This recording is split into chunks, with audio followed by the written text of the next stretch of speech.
Hi students, welcome back to Elite Academy. आज है हमारा 4th लेक्चर ऑफ मोशन। आज हमारा last lecture of this chapter और बस एक लेक्चर और आएगा जिसके अंदर basically I will not be explaining anything. हम बस न्यूमेरिकल सॉल्व करेंगे साथ में बैठ के on any given topic that is there in this chapter. उन सब टॉपिक्स के ऊपर हम न्यूमेरिकल्स को प्रैक्टिस करने वाले हैं। ऑलराइट, तो आज की क्लास का क्या एजेंडा है? सबसे पहले तो हमें ग्राफ्स रिवाइज करने हैं, उसके बाद हमें इक्वेशंस ऑफ मोशन के बारे में पढ़ना है, देन हम यूनिफॉर्म सर्कुलर मोशन डिस्कस करेंगे एंड लास्टली हम एक दो न्यूमेरिकल्स प्रैक्टिस करेंगे। एंड मेजरली जो बहुत सारे न्यूमेरिकल्स हम प्रैक्टिस करने वाले वो हम नेक्स्ट क्लास में करेंगे। So make sure you guys watch that lecture also, ताकि जो भी न्यूमेरिकल वाला पोर्शन है वो आपका स्ट्रॉन्ग हो जाए। तो सबसे पहले एज आई ऑलरेडी मेंशन, जल्दी से ग्राफ्स को रिवाइज कर लेते हैं। वैसे तो हम ग्राफ्स ऑलरेडी बहुत ज़्यादा डिटेल में पिछले लेक्चर में ऑलरेडी पढ़ चुके हैं, तो for anyone who is looking for a detailed video वो आप पिछले वाला लेक्चर देखो। बट ये वाला लेक्चर जो है इसमें कुछ रिवाइज करेंगे और एक पॉइंट जो मैंने नहीं बताया था अबाउट ग्राफ्स वो मैं अभी बता दूंगी। राइट, सो ग्राफ्स हमें जो है इस क्लास में या फिर इस चैप्टर के अंदर बेसिकली दो ही टाइप के ग्राफ पढ़ने हैं। एक है डिस्टेंस टाइम ग्राफ और एक है वेलोसिटी टाइम ग्राफ। ठीक है, डिस्टेंस टाइम ग्राफ और एक और पढ़ना पड़ सकता है डिस्प्लेसमेंट टाइम ग्राफ भी। बेसिकली दोनों सेम ही है। डिस्टेंस जो होता है क्या है भाई, एक स्केलर क्वांटिटी है, डिस्प्लेसमेंट एक वेक्टर क्वांटिटी है। मतलब इस पर्टिकुलर ग्राफ के अंदर डिस्टेंस कभी भी मतलब नेगेटिव नहीं हो सकता है, बट इसके अंदर जो डिस्प्लेसमेंट है वो नेगेटिव हो सकता है।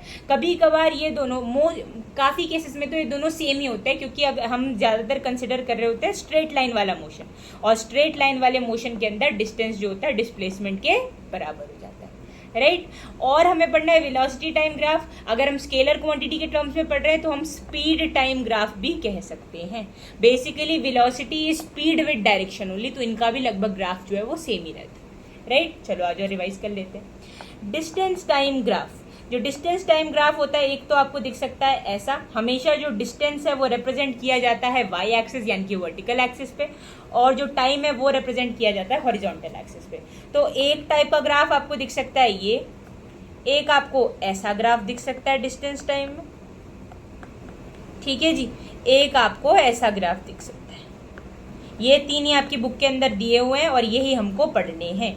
राइट, इस ग्राफ का मतलब क्या है? मान लो यहाँ पे लिखा हुआ है 3 किलोमीटर, तो अगर हम इस ग्राफ को किसी भी टाइम, मान लो ये 1 आ रहा है, इस पे भी ये 3 किलोमीटर पे, नेक्स्ट ये 2 आ रहा है, इस पे भी ये 3 किलोमीटर डिस्टेंस पे ही खड़ा हुआ है, 3 आ रहा है, उस पे भी ये 3 किलोमीटर डिस्टेंस पे ही खड़ा हुआ है। तो मतलब थ्रू आउट द जर्नी जो ये बंदा है वो सेम डिस्टेंस पे ही खड़ा हुआ है, मतलब इतना ही डिस्टेंस इसने कवर किया हुआ है। इसका मतलब ये थ्रू आउट द डिस्टेंस क्या है, रेस्ट पे है, तभी तो आगे कुछ डिस्टेंस बढ़ ही नहीं रहा है। With equal intervals of time जो डिस्टेंस है वो कांस्टेंट है, मतलब बॉडी हिली ही नहीं अपनी जगह से। तो ये है बॉडी एट रेस्ट का ग्राफ, मतलब जो ऑब्जेक्ट है वो मोशन में नहीं है। इसका मतलब वेलोसिटी क्या है इसकी, जीरो है। समझ गए मेरी बात? एक चीज और, जो dt ग्राफ का स्लोप होता है वो रिप्रेजेंट करता है वेलोसिटी। स्लोप क्या होता है, इस पार्ट को हम स्लोप बोलते हैं। मतलब स्लोप जितना ज्यादा ऊंचा होगा, फॉर एग्जांपल ये 3 स्लोप मैंने बनाए, तो स्लोप जितना ज्यादा ऊंचा होगा उतना ज्यादा, ये वाला ग्राफ नहीं, जितना ज्यादा ऊंचा होगा हम बोलते हैं उतना ज्यादा उसकी वेलोसिटी है dt ग्राफ के लिए। तो अगर आप देखो ये पहली स्लोप, ये दूसरी स्लोप और ये तीसरी स्लोप, तो अगर आप देखोगे तो ये वाली जो स्लोप है सबसे ज्यादा आगे और ऊंची तरफ है, तो ये जो है इस वाले ग्राफ की सबसे ज्यादा वेलोसिटी होगी। बट यहाँ पे अगर आप देखो कि जो स्लोप है वो तो है ही नहीं, स्लोप जीरो है, क्योंकि स्लोप तो हॉरिजॉन्टल है। हम कंपेयर कैसे करते हैं कि स्लोप कितनी ज्यादा एंगल पे है, कितने ऊंची है। राइट, बट यहाँ पे तो स्लोप का कोई एंगल ही नहीं है। स्लोप तो अगर टेक्निकली देखो तो ये तो पैरेलल है एक्स एक्सिस के, तो इस केस में हम क्या बोलते हैं, रेस्ट पे है, इसीलिए v क्या है, जीरो है। v है क्या, स्लोप ऑफ दिस ग्राफ, तो यानी कि स्लोप क्या है, जीरो है। समझ गए मेरी बात? तो स्लोप याद रखनी है हमें। आगे बढ़ जाते हैं। सेकेंड टाइप का ग्राफ जो हम पढ़ रहे हैं इसमें क्या है, जैसे मान लो ये 1 आ रहा है तो इसमें इसने 1 किलोमीटर कवर किया। मान लो ये 2 आ रहा है तो इसमें 2 किलोमीटर कवर किया। ये 3 आ रहा है, इसने मान लो 3 किलोमीटर कवर किया, एंड सो ऑन। ऐसे ऐसे ये ग्राफ जो है चलता जाएगा। तो अगर आप ध्यान से देखो तो इसके अंदर इक्वल इंटरवल्स में इक्वल डिस्टेंस कवर हो रहा है। ये होता है यूनिफॉर्म मोशन का ग्राफ।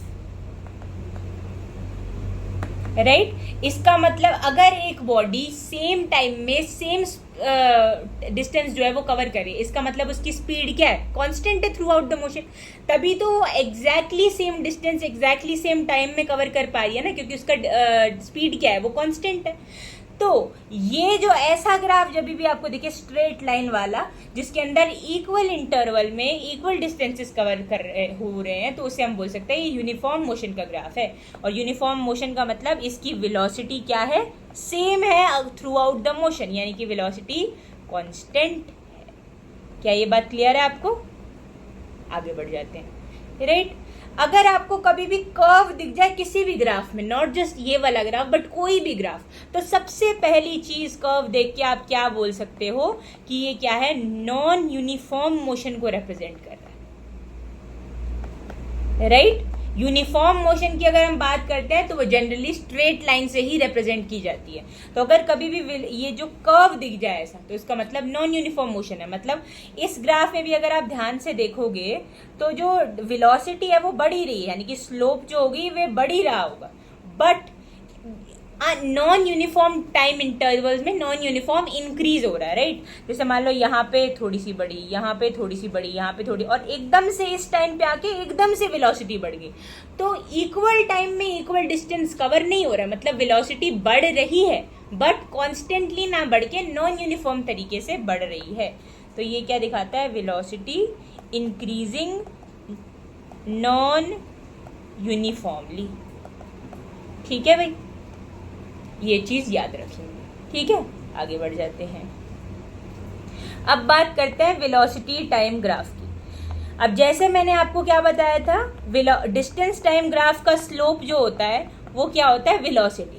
इसी तरीके से वेलोसिटी टाइम ग्राफ का जो स्लोप होता है वो है एक्सेलरेशन। और ये चीज याद बहुत सिंपल तरीके से रख सकते हो आप, वी टी ग्राफ है तो v डिवाइडेड बाय टी करके जो भी क्वांटिटी आती है वो इस ग्राफ की स्लोप होगी।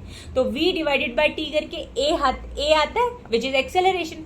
तो इस ग्राफ की जो भी स्लोप होगी वो क्या डिनोट करेगी, एक्सेलरेशन को डिनोट करेगी। तो ये क्या है, ये एक्सेलरेशन है।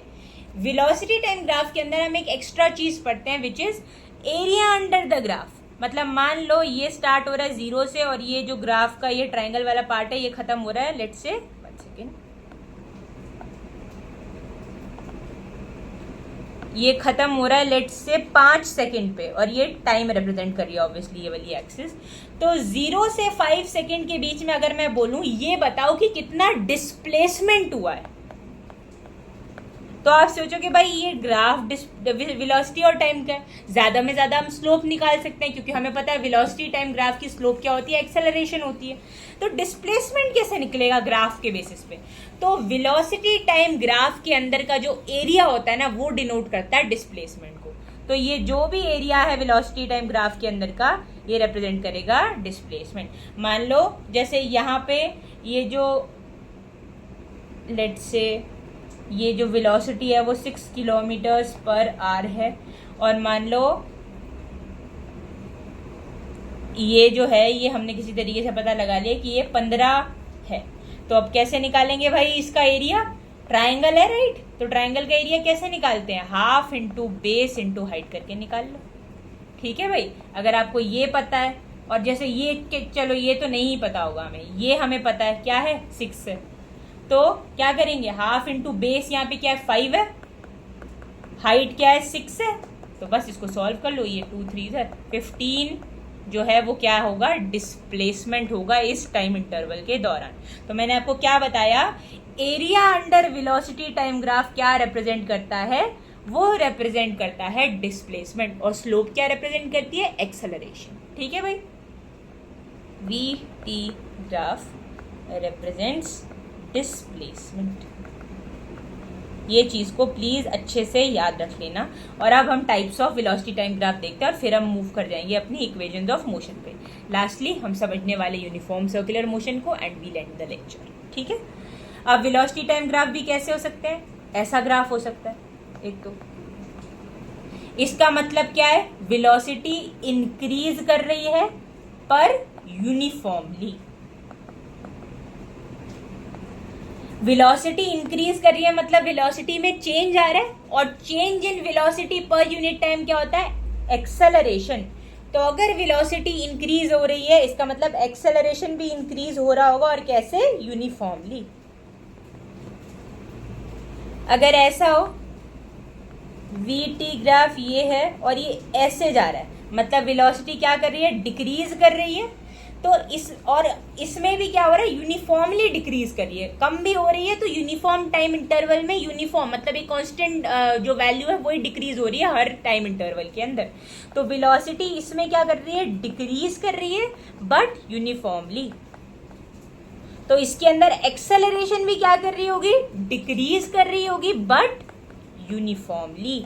तो इसका मतलब क्या है कि इस ग्राफ के लिए जिसके अंदर वेलोसिटी बढ़ रही है विद एवरी टाइम इंटरवल, उसके अंदर एक्सेलरेशन को हम मान लेते हैं पॉजिटिव, और ये वाला ग्राफ जिसमें वेलोसिटी डिक्रीज हो रही है यूनिफॉर्मली, उसमें हम एक्सेलरेशन को क्या मान लेते हैं?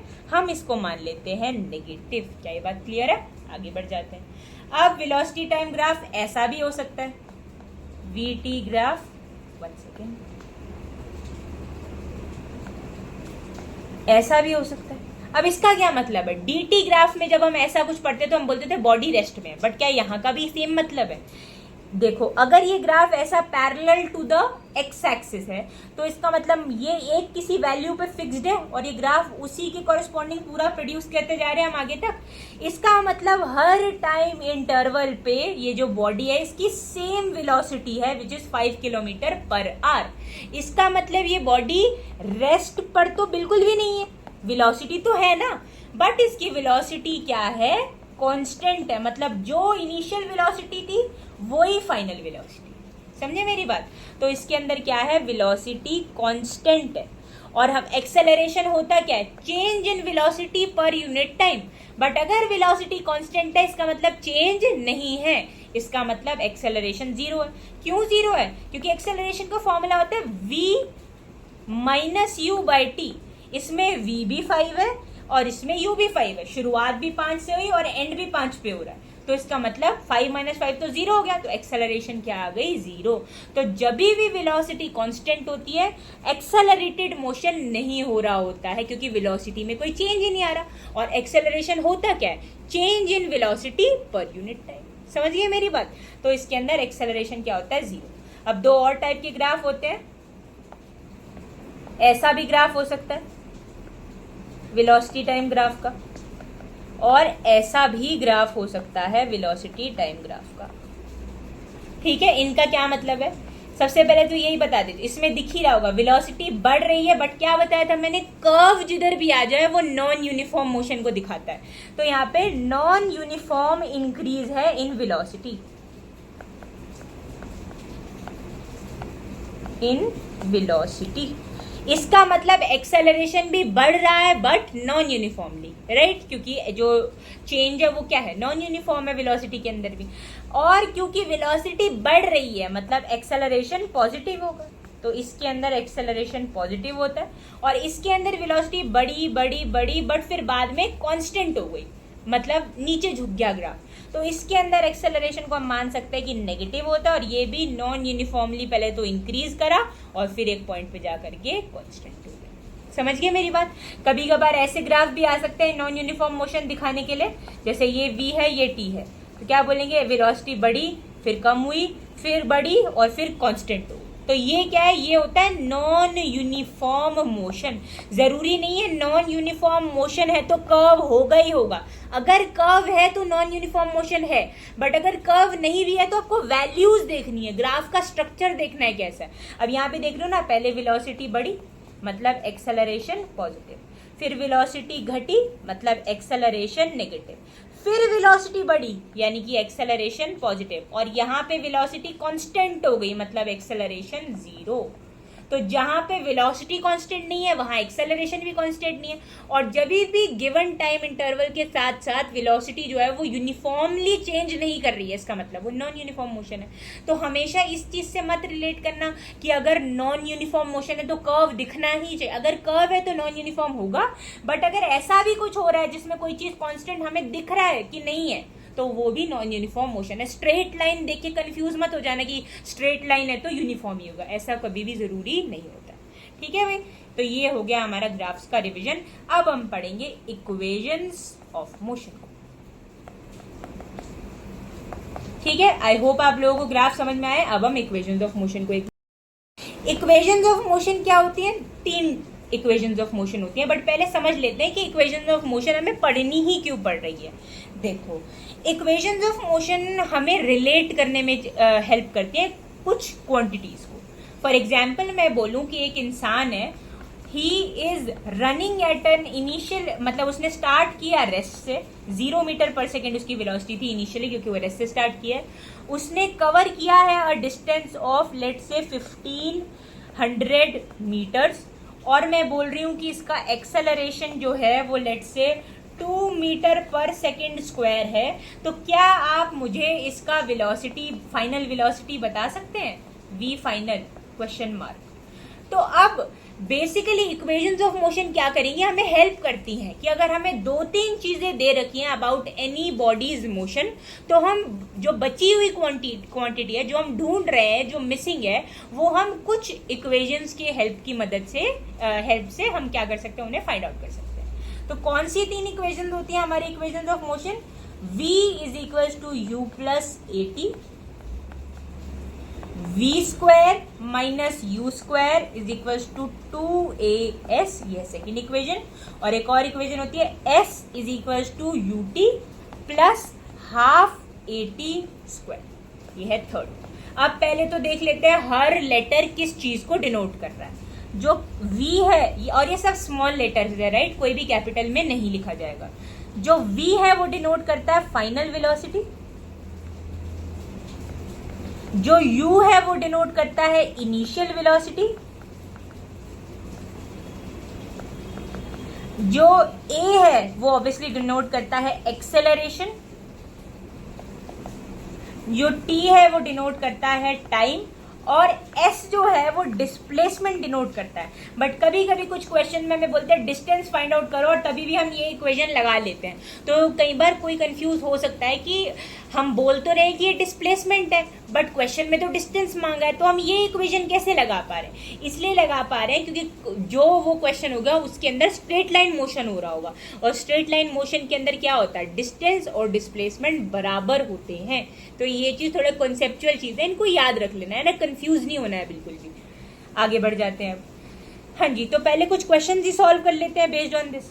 सबसे पहले तो ये बता रखा है हमें एक क्वेश्चन, ये एनसीईआरटी का ही कोई इंटेक्स्ट क्वेश्चन है। तो दिया हुआ है a stone is thrown vertically upwards, एक स्टोन है उसको ऊपर की डायरेक्शन में फेंका गया है with a velocity of, initial velocity जो है वो है 5 मीटर पर सेकेंड। ठीक है भाई, if the acceleration of the stone during its motion is 10 metre per second square in downward direction, मतलब स्टोन को ऊपर फेंका है 5 मीटर पर सेकेंड की वेलोसिटी से, बट जो एक्सेलरेशन है वो डाउनवर्ड डायरेक्शन में एक्ट कर रहा है, और क्या वैल्यू है, 10 metre per second square, right. तो कह रहे हैं कि कितनी हाइट अटेन कर लेगा ये स्टोन जब तक ये अपनी मैक्सिमम हाइट पे ना पहुंच जाए। तो समझते हैं अब क्या हो। पहले तो ये जो केस है ये बहुत इंपॉर्टेंट केस है। कभी भी अगर हम किसी चीज को, किसी ऑब्जेक्ट को ऊपर की डायरेक्शन में थ्रो करते हैं तो हमेशा उसके ऊपर जो एक्सेलरेशन है वो नीचे की डायरेक्शन में भी कुछ लग रही होती है। ठीक है, तो इस पे और वो कौन सी एक्सेलरेशन है जो 100% लग रही है, वो है एक्सेलरेशन ड्यू टू ग्रेविटी। और एक्सेलरेशन ड्यू टू ग्रेविटी हमेशा नीचे की डायरेक्शन में ही लगेगी। क्यों? क्योंकि जो ग्रेविटी है वो नीचे की डायरेक्शन में है ना। तो वेलोसिटी चाहे हमने ऊपर दी हो, but acceleration always downward direction में लगेगी, मतलब नेगेटिव साइन लगाना है, क्योंकि हमें थोड़ा बहुत साइंस का ध्यान रखना पड़ता है। तो साइन क्या लगेगा, माइनस, और इन्होंने ऑलरेडी क्वेश्चन में क्या दे दिया, 10 मीटर पर सेकेंड स्क्वायर, मतलब ये खुद भी एक्सेलरेशन ड्यू टू ग्रेविटी की ही बात कर रहे हैं। और जिस वेलोसिटी से हमने उसको ऊपर फेंका है that is 5 metre per second. अब कभी भी हम ऐसा करते हैं ना तो क्या होगा, वेलोसिटी ऊपर की तरफ है, एक्सेलरेशन नीचे की तरफ है, और कभी भी अगर वेलोसिटी और एक्सेलरेशन की जो डायरेक्शन है वो ऑपोजिट होती है तो एक्सेलरेशन जो है वो वेलोसिटी को कम करने की कोशिश करता है, राइट, क्योंकि ऑपोजिट डायरेक्शन में। एंड एट सम पॉइंट अगर ये एक्सेलरेशन कॉन्स्टेंटली लगता रहे तो वेलोसिटी 0 हो जाएगी। जो कि यहाँ पे हो जाती है। जैसे जैसे ये बॉल ऊपर जाती जाएगी एक्सेलरेशन इसकी वेलोसिटी को कम करने की कोशिश करेगी और फाइनली एक ऐसी हाइट आएगी जिस पे एक्सेलरेशन जो है वो एक्ट कर रही होगी बट एक्सेलरेशन सक्सेसफुल हो जाएगी वेलोसिटी को जीरो करने में। तो एक हाइट होती है जिसे बोलते हैं एच मैक्स, यानी कि maximum height achieved by the object. जब वो अटेन हो जाएगी तो उस केस के अंदर वेलोसिटी क्या हो जाती है, जीरो। एक्सेलरेशन जीरो नहीं बोलना, एक्सेलरेशन उस टाइम पर भी लग रहा है डाउनवर्ड्स डायरेक्शन में, ठीक है।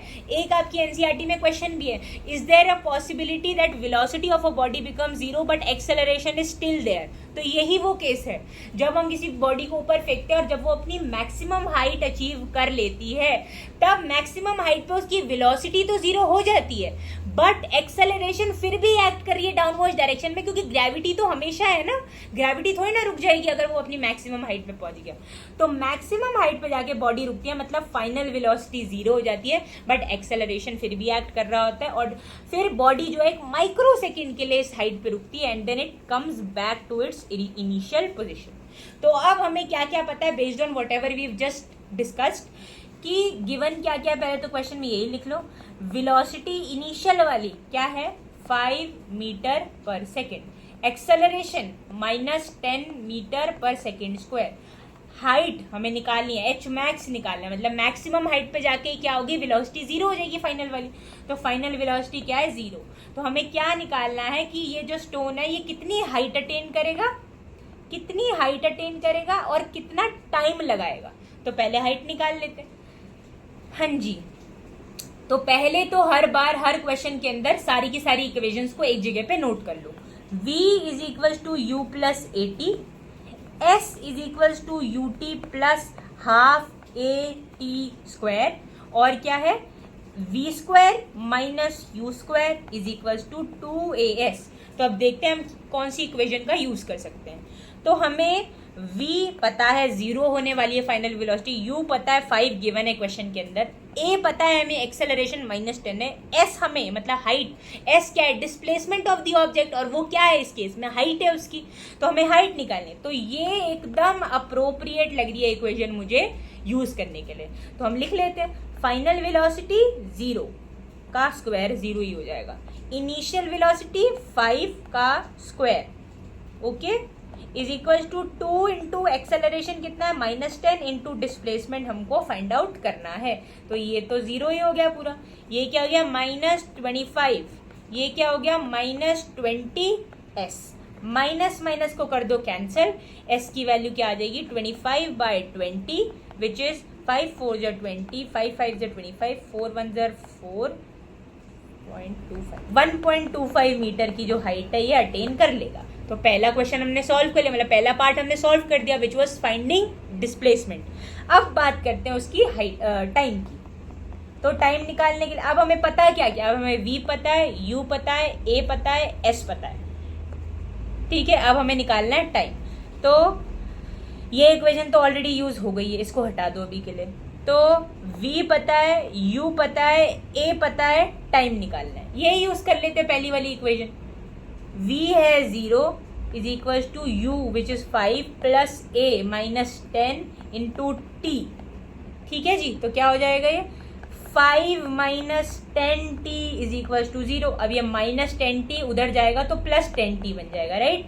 तो +10t इज इक्वल टू 5। अब time is equal to 5/10 which is 1/2 which is 0.5 seconds, मतलब आधे सेकेंड के अंदर ये जो बॉल है ये रुक जाएगी। क्यों? क्योंकि एक्सेलरेशन ऑपोजिट डायरेक्शन में एक्ट कर रहा है तो वो वेलोसिटी को 0 पे ला देगा आफ्टर अ पॉइंट, राइट। आगे बढ़ जाते हैं, एक ये क्वेश्चन करते हैं और उसके बाद हम समझ लेंगे uniform circular motion and then we'll end the lecture, right. तो कह रहे brakes are applied to a car to produce an acceleration of 6 meter per second square in the opposite direction of the motion. Again, velocity आगे की direction में है, acceleration opposite में है, मतलब acceleration velocity को कम करना चाहता है।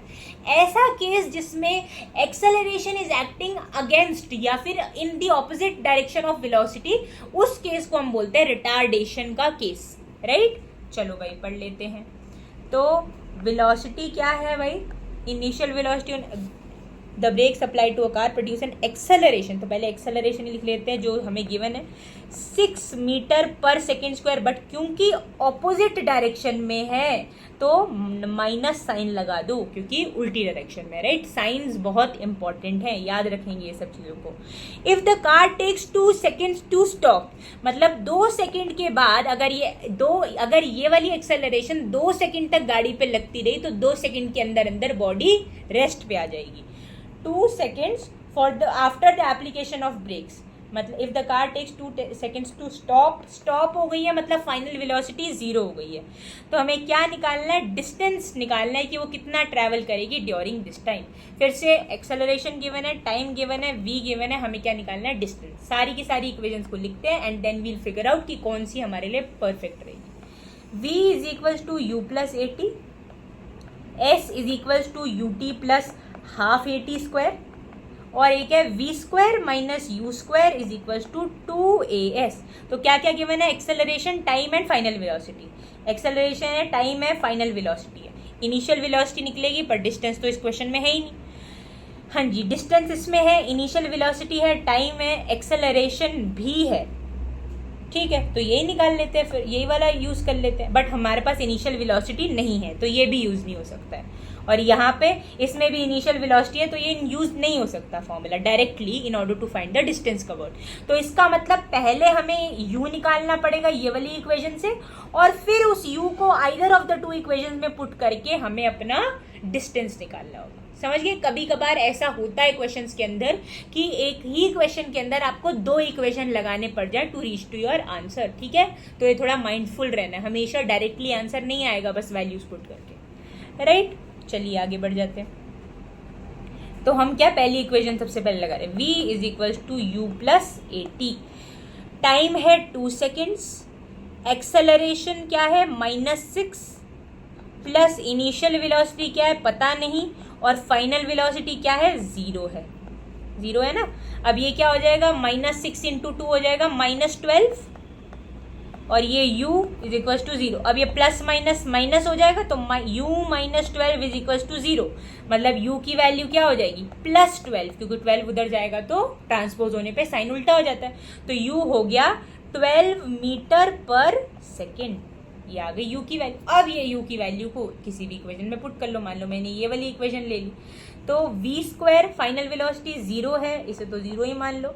इनिशियल वेलोसिटी क्या है हमारी 12 है, तो -12 का whole square is equal to 2 into acceleration कितना है, एक्सेलरेशन है -6 इंटू डिस्प्लेसमेंट कितना है वही तो निकालना है। तो ये क्या हो जाएगा -12s हो जाएगा, और ये क्या हो जाएगा -144 हो जाएगा। माइनस माइनस डायरेक्टली कैंसिल कर दो क्योंकि दोनों साइड पे, और डिस्प्लेसमेंट कैसे निकालेंगे, 144 को 12 से डिवाइड करेंगे तो इसका भी आंसर क्या आ जाएगा 12 मीटर्स आ जाएगा। मतलब इस गाड़ी ने रुकने से पहले 12 मीटर का डिस्टेंस कवर किया होगा। ये बात क्लियर है आपको। तो हमने ये वाला क्वेश्चन भी सॉल्व कर लिया। तो ऐसे ही टाइप के क्वेश्चन होते हैं इक्वेशंस ऑफ मोशन के अंदर, बहुत कोई डिफिकल्ट क्वेश्चन हमको नहीं आएंगे। तो प्लीज थोड़ा माइंडफुल रहो, बस इक्वेशंस को याद रखो and you will be able to solve all the kinds of questions. Last topic of today's class is uniform circular motion. तो जो यूनिफॉर्म सर्कुलर मोशन होता है इसके अंदर एग्जैक्टली होता क्या है, अब हम वो पढ़ने वाले हैं, राइट। तो यूनिफॉर्म सर्कुलर मोशन के अंदर बेसिकली होता क्या है, सर्कल के अंदर अगर कोई भी बॉडी मोशन कर रही है तो एक क्वांटिटी जो है वो तो इन एनी केस चेंज होगी ही होगी। एक हमने टर्म पढ़ी थी वेलोसिटी। वेलोसिटी होती क्या है, velocity is basically speed with direction. मतलब अगर आप स्पीड की वैल्यू को ना भी बदलो, बट अगर आप उसकी डायरेक्शन को अगर कॉन्स्टेंटली बदलते रहोगे तो उसकी वेलोसिटी खुद ब खुद बदलती रहेगी। और सेम चीज ही होती है यूनिफॉर्म सर्कुलर मोशन के अंदर। कैसे, पूरे मोशन के अंदर मान लो ये एक कोई बॉडी है, ये यूनिफॉर्म सर्कुलर मोशन के अंदर है, तो ये बॉडी चल रही है, चल रही है, चल रही है। अगर आप अब देखो, क्या पता मैंने इसको सेम जो है स्पीड दे रखी है विच इज 5 मीटर पर सेकेंड, और ये पूरे मोशन के दौरान सेम स्पीड में ही है, यानी कि 5 मीटर पर सेकेंड में ही की ही स्पीड से चल रही है, बट फिर भी मैं बोलती हूँ कि इसकी वेलोसिटी जो है वो कांस्टेंट नहीं है। ऐसा क्यों? क्योंकि इसका जो डायरेक्शन है वो हर मोमेंट पे बदल रहा है। समझ रहे हो? पहले इसका डायरेक्शन ऐसा था, फिर इसका डायरेक्शन ऐसा हो गया, फिर इसका डायरेक्शन ऐसे हो गया, फिर इसका डायरेक्शन ऐसे हो गया। मतलब any given point in a circle पे इसका जो डायरेक्शन है वो कॉन्स्टेंटली बदलता रहेगा। इससे हमें क्या समझ में आया? तो फिर हम इसको यूनिफॉर्म सर्कुलर मोशन क्यों कह रहे हैं, अगर इसकी वेलोसिटी जो है वो यूनिफॉर्म नहीं है? यूनिफॉर्म सर्कुलर मोशन सिर्फ तभी कहेंगे एक मोशन को जिसके अंदर स्पीड का एटलीस्ट मैग्नीट्यूड कांस्टेंट रहे थ्रू आउट द मोशन।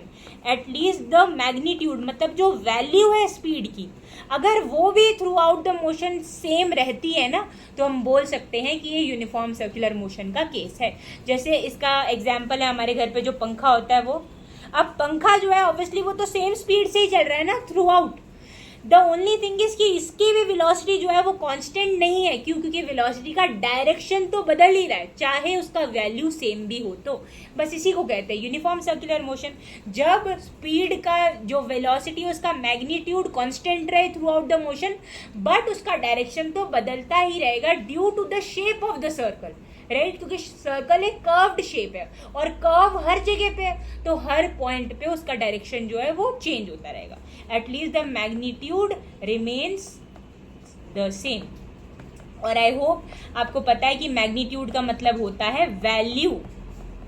एक इंपॉर्टेंट चीज जो हमें समझनी है, ये वाला क्वेश्चन आप लोग होमवर्क में ट्राई करेंगे, ठीक है? ये भी एनसीईआरटी का ही एग्जाम्पल है और इसके अंदर हम नॉर्मली इसके अंदर तो सिंपली एक्सेलरेशन का फॉर्मूला लगा के आप इसे सॉल्व कर सकते हो। एनी विच वेज हम अपने टॉपिक पे रहते हैं कि अब अगर डायरेक्शन बदल रही है तो कौन सी डायरेक्शन में इसकी मतलब जो भी बॉडी घूम रही है सर्कुलर मोशन के अंदर, उसकी जो वेलोसिटी है वो डायरेक्टेड कौन सी डायरेक्शन में है थ्रू आउट द मोशन। तो हर पॉइंट पे अलग डायरेक्शन होगी, बट एक चीज कॉमन है हर चीज के अंदर कि जो डायरेक्शन है ना वो टेंजेंशियल होती है। मतलब जो वेलोसिटी है वो टेंजेंशियल डायरेक्शन में एक्ट कर रही होती है।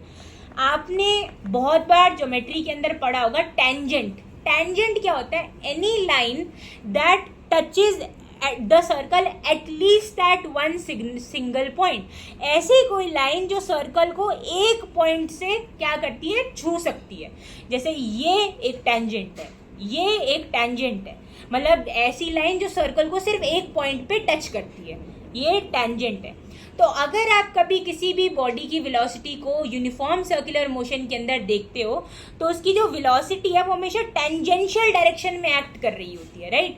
अगर कई बार हम कंफ्यूज हो जाते हैं, मतलब एक आपके बुक में एक्टिविटी दी है कि एक इंसान है, उसने एक स्टोन को बांध रखा है एक थ्रेड से, बट मान लो इस पॉइंट पे आके जब वो उस बॉल को छोड़ देता है, मतलब थ्रेड को छोड़ देता है, तो वो बॉल ऐसे ना जा करके, मतलब सर्कल के फॉर्म में ना जा करके वो ऐसे इस डायरेक्शन में चली जाती है। क्यों चली जाती है? क्योंकि सर्कल के अंदर कोई भी ऑब्जेक्ट की एनी गिवन पॉइंट पे जो वेलोसिटी है वो टेंजेंशियल डायरेक्शन में डायरेक्टेड है। टेंजेंशियल मतलब एक ऐसी लाइन जो सर्कल को केवल एक बार टच कर रही होती है, राइट? और या ऐसे समझ लो कि जो सर्कल के रेडियस से क्या हो, 90 डिग्री का एंगल बना रही हो। सर्कल के रेडियस तो इनफाइनाइट हो सकते हैं, तो जैसे मान लो अगर यहाँ पे रेडियस बनाया है तो यहाँ पे भी 90 डिग्री का एंगल। मान लो यहाँ पे सर्कुलर बॉडी है, यहाँ पे इसकी जो टेंजेंशियल एक्सेलरेशन है वो ऐसे होगी, तो यहाँ पे भी 90 डिग्री है। तो जो सर्कल के अंदर वेलोसिटी की जो डायरेक्शन होती है उसका और रेडियस के बीच में जो एंगल होता है वो क्या होता है, 90 डिग्री का एंगल होता है। और वेलोसिटी कैसी होती है, टेंजेंशियली एक्ट कर रही होती है। इसीलिए अगर आप किसी बॉडी को एक थ्रेड से बांध के सर्कल के मोशन में घुमा रहे हो, तो अगर आप उसे बीच रास्ते छोड़ दोगे तो वो ऐसे नहीं मूव करेगी सर्कल की फॉर्म में, वो उस डायरेक्शन में जाएगी जहां पे उस पॉइंट पे उसकी टेंजेंशियल वेलोसिटी डायरेक्टेड थी, right?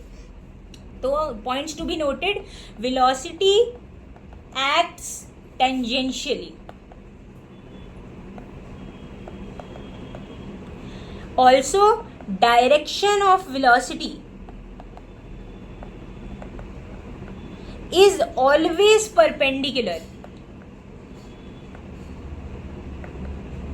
This is perpendicular right to the radius. समझ गए मेरी बात।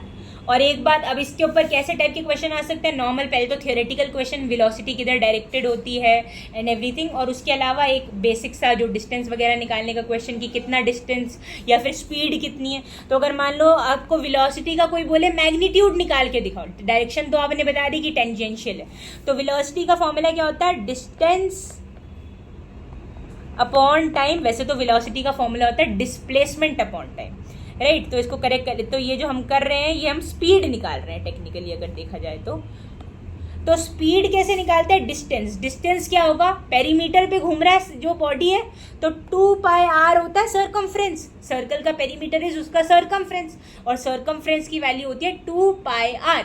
अब जैसे मान लो एक कोई बॉडी जो है वो 3 चक्कर काट चुकी है, तो उसका मतलब उसकी जो डिस्टेंस है वो सरकमफ्रेंस टाइम्स 3, तो इंटू 3 ऐसे होगी, और डिवाइडेड बाय जितना भी टाइम लिया है वो क्वेश्चन में दे रखा होगा। इससे आप क्या निकाल सकते हो, स्पीड निकाल सकते हो।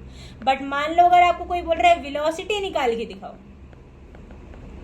तो वेलोसिटी निकालने के लिए तो हम क्या करते हैं, डिस्प्लेसमेंट अपॉन टाइम वाला फॉर्मूला यूज करते हैं।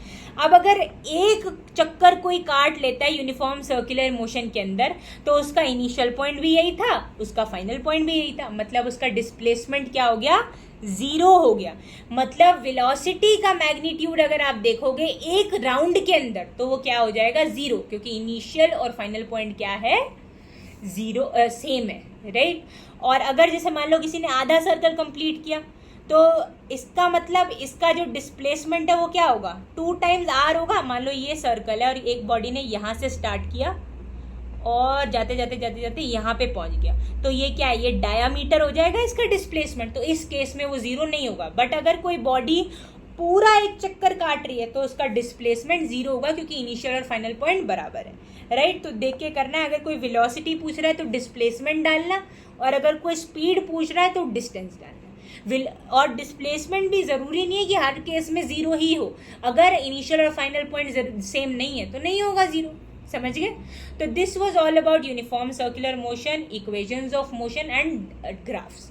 तो अब मिलते हैं हम अगली क्लास में जिसके अंदर हम क्वेश्चंस प्रैक्टिस करेंगे राइट। Bye bye.